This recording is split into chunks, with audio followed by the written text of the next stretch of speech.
शाळेच्या बागेत फुलं फुलली होती आणि आम्ही फुलं तोडली आणि माळी आला धावत, ओरडत. मग आम्ही पळून आलो आणि घरी आल्यात खिदळत-खिदळत आम्ही सांगत होतो, की आम्ही अशी फुलं तोडली, कशी मजा आली वगैरे.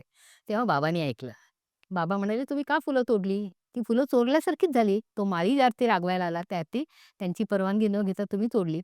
आम्ही म्हटलं, "देवाला घालायला." मग बाबांनी सांगितलं, "निसर्ग म्हणजे देवच आहे ना. त्याच्या अंगावरची फुलं तोडून तुम्ही घरच्या देवाच्या प्रतिमेला घालणार."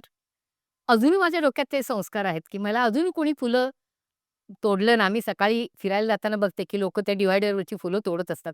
का फुलं तोडतात असं मनात विचार येतो. तो निसर्ग म्हणजे देवच आहे. ती फुलं तोडून घरी आणून का तुम्ही देवाला घातली? ही फुलं तोडू नयेत, ह्याच्यापुढे असं करू नका. आणि मग देवापुढे ती फुलं ठेवून देवासमोर नाक घासायची पूर्वी. नाक घासून देवालाच सांगा. आम्हाला कधी मारलं नाही, रागावलं नाही. देवालाच सांगा, की मी परत अशी फुलं दुसऱ्यांच्या बागेतली तोडणार नाही, असं देवाकडे कबूल करा. असं देवाला सांगा. ही माझ्या घटना अगदी मनावर कोरलेली आहे.